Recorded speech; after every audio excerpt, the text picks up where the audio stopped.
আসসালামু আলাইকুম ওরহমতুল্লাহি ওয়াবারাকাতুহু। আলহামদুলিল্লাহ, আল্লাহ তাআলার অশেষ মেহেরবানিতে আজ আমি আপনাদের সঙ্গে নতুন একটি ভিডিও নিয়ে হাজির হয়েছি।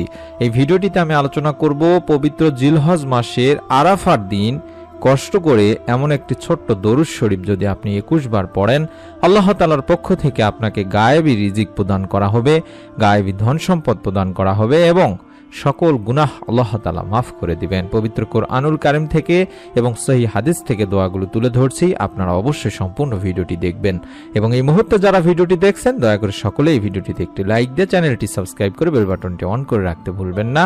আমাদের নতুন আমলের ভিডিও আপনার কাছে পৌঁছে যাবে ইনশাআল্লাহ। জিলহজ মাস বছরের অন্যতম গুরুত্বপূর্ণ একটি মাস, আর জিলহজের মহিমাপূর্ণ একটি দিন হলো 9 তারিখ। হাদিসের ভাষ্য অনুযায়ী সেই দিনটির নাম হলো ইয়াউমু আরাফা বা আরাফার দিন। এই দিনটি হজের মূল দিন। আরাফার ময়দানে হাজী সাহেবদের অবস্থান এই দিনেই হয়ে থাকে। আল্লাহ তাআলা এই দিনকে বিশেষ সম্মানে ভূষিত করেছেন। দিন ইসলাম পূর্ণতার ঘোষণা দিয়েছেন এই দিনেই অবতীর্ণ হয়েছে কোরআনুল কারীমের সর্বশেষ আয়াত, যেখানে বলা হয়েছে, আজ তোমাদের জন্য তোমাদের দিন পূর্ণাঙ্গ করলাম এবং তোমাদের প্রতি আমার নিয়ামত পরিপূর্ণ করলাম এবং ইসলাম তোমাদের দিন মনোনীত করলাম। সূরা মায়েদা আয়াত 3-এ বলা হয়েছে। এই দিনে বান্দার দিকে রবের রহমতের জোয়ার প্রবল বেগে উচ্চারিত হয়। অসংখ্য বান্দাকে তিনি ক্ষমা করে থাকেন এই দিনে। উম্মুল মুমিনিন হযরত আয়েশা রাদিয়াল্লাহু তাআলা আনহা থেকে বর্ণিত, আল্লাহর রাসূল সাল্লাল্লাহু আলাইহি সাল্লাম বলেন, আরাফার দিনের মতো আর কোনো দিন এত অধিক পরিমাণে জাহান্নাম থেকে মুক্তি দেওয়া হয় না। আল্লাহ তাআলা দুনিয়ার নিকটবর্তী হন এবং বান্দাদের নিয়ে ফেরেশতাদের নিকট গর্ব করেন আর বলেন, আল্লাহ বলেন কি চায় তারা।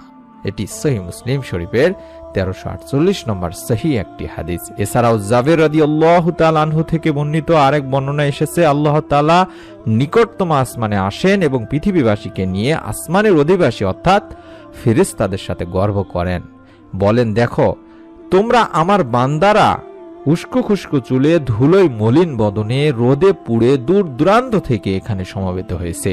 তারা আমার রহমতের প্রত্যাশী, অথচ তারা আমার আযাব দেখেনি। ফলে আরাফার দিনের মতো আর কোনো দিন এত অধিক পরিমাণে জাহান্নাম থেকে মুক্তি দেওয়া হয় না। সহিহ ইবনে হিব্বান 3853 নম্বর একটি হাদিস। এছাড়াও আরাফার দিনে রোজার 2 বছরের গুনাহ মাফ হওয়া যাবে এমন একটি সহিহ মুসলিম শরীফের হাদিস রয়েছে। এই দিন একটি রোজায় বান্দার 2 বছরের গুনাহ মাফ হয়ে যায়। সুবহানাল্লাহ, সুবহানাল্লাহ।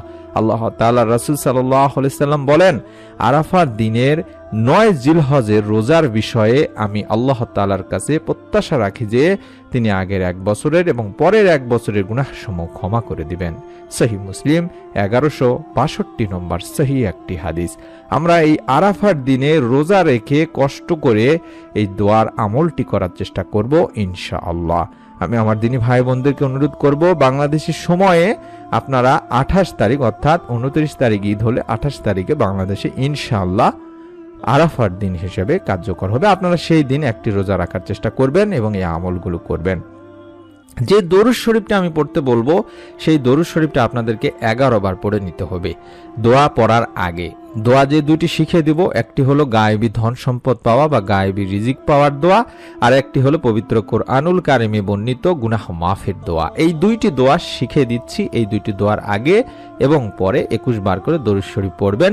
রোজা রাখতে পারলে অবশ্য ভালো, রোজা রেখে আপনারা আমলটি করবেন প্রত্যেক নামাজের পরে, বিশেষ করে নফল নামাজগুলোর পরে।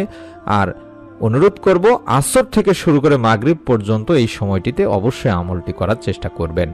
প্রথমে যে দোয়াটি শিখিয়ে দিচ্ছি সেটি হলো গায়েবী রিজিক পাওয়ার দোয়া। আমাদের সব সময় মনে রাখতে হবে, আল্লাহ তাআলার গায়েবী সাহায্য ছাড়া আমরা কখনোই দুনিয়াতে সুস্থভাবে কিংবা শান্তিতে বেঁচে থাকতে পারবো না। তাই আল্লাহ তাআলা আমাদেরকে গায়েবী সাহায্য করতে পারেন এবং গায়েবের মালিকই একমাত্র আল্লাহ তাআলাই।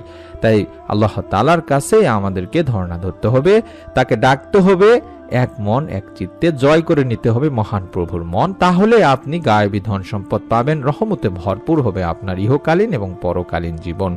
গায়েবী রিজিক পাওয়ার দোয়াটি হচ্ছে, আল্লাহুম্মা কফিনি বিহালালিকা আন হারামিকা ওয়া আগনিনি বিফাদলিকা আম্মান সিওয়াক। আমি আবার বলছি, আল্লাহুম্মা কফিনি বিহালালিকা আন হারামিকা ওয়া আগনিনি বিফাদলিকা আম্মান সিওয়াক। এই দোয়াটি আপনাকে অন্তত 100 বার পড়তে হবে। আমি অনুরোধ করছি আপনারা যদি 100 বার নাও পড়তে পারেন তাহলে সর্বনিম্ন 3 বার হলেও পড়বেন, সময় যদি সংক্ষেপণ থাকে।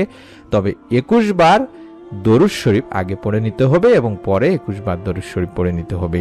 কোন দরুদ শরীফটি পড়বেন সেটা আমি দেখাই দিচ্ছি ইনশাআল্লাহ। তবে তার আগে আপনারা পবিত্র কুরআনুল কারীম থেকে গুনাহ মাফের দোয়াটিও শিখে নিন। এই দোয়াটিও আপনারা 100 বার অন্তত পড়ার চেষ্টা করবেন। দোয়াটি হচ্ছে রব্বি ইন্নী যালামতু নাফসি ফাগফিরলি, রব্বি ইন্নী যালামতু নাফসি ফাগফিরলি। এই দোয়াটিও আপনারা 100 বার পড়ার চেষ্টা করবেন।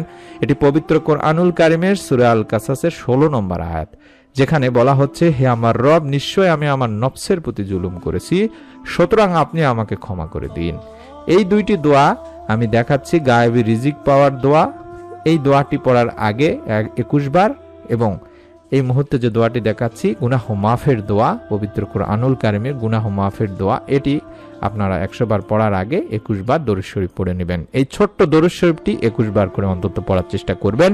দরুদ শরীফটি হচ্ছে আল্লাহুম্মা সাল্লি আলা মুহাম্মাদিন ওয়া আলা আলি মুহাম্মাদ।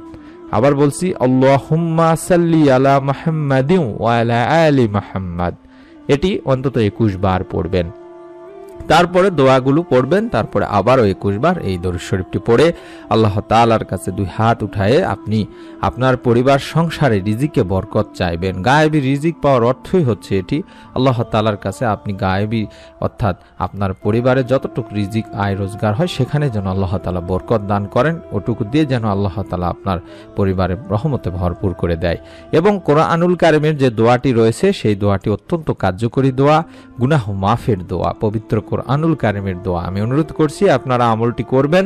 যারা যারা করবেন তারা সকলে একটি নিয়ত করে ফেলুন, ভিডিওটিতে অন্তত 3 বার করে আমিন লেখার মাধ্যমে, কারণ আল্লাহ তাআলার কাছে নিয়তটি সবচেয়ে বড়। আপনি নিয়ত করলেই এর সওয়াব আল্লাহ তাআলা একটি দিয়ে দিবেন ইনশাআল্লাহ। তাই অনুরোধ করছি কেউ বাদ যাবেন না, সকলে ভিডিওটিতে অন্তত 3 বার করে আমিন লিখে কমেন্ট করবেন এবং ভিডিওটিতে একটি লাইক দিয়ে চ্যানেলটি সাবস্ক্রাইব করে বেল বাটনটি অন করে রেখে দিবেন আমাদের নতুন আমলের ভিডিও আপনার কাছে পৌঁছানোর জন্য। আল্লাহ তাআলার অশেষ মেহেরবানিতে আমরা দ্বিতীয় একটি চ্যানেল খুলেছি, যেটির নাম হচ্ছে দিনী আমল 2। সেই চ্যানেলটির ভিডিওগুলো আপনারা দেখুন, পারলে চ্যানেলটি সাবস্ক্রাইব করে রাখতে পারেন। সেখানে পরীক্ষিত আমলের ভিডিওগুলো শুধুমাত্র আমরা দিচ্ছি। মহান রব আল্লাহ তাআলার কাছে আমরা সবসময় দোয়া করি, আল্লাহ তাআলা যেন আমাদের এই চ্যানেলের দিনী ভাই বোনদের সকলকেই রিজিকে বরকত দান করেন, দুনিয়াতে আল্লাহ তাআলার রহমতে ভরপুর করে দেন, পরিবার সংসারে শান্তি দেন এবং মৃত্যুর পরে আল্লাহ তাআলা তাদেরকে সকলকে যেন জান্নাতুল ফিরদাউস নসিব করেন, গুনাহ মাফ করে। সকলে ভালো থাকুন, সুস্থ থাকুন। আসসালামু আলাইকুম ওয়া রাহমাতুল্লাহি ওয়া বারাকাতুহু।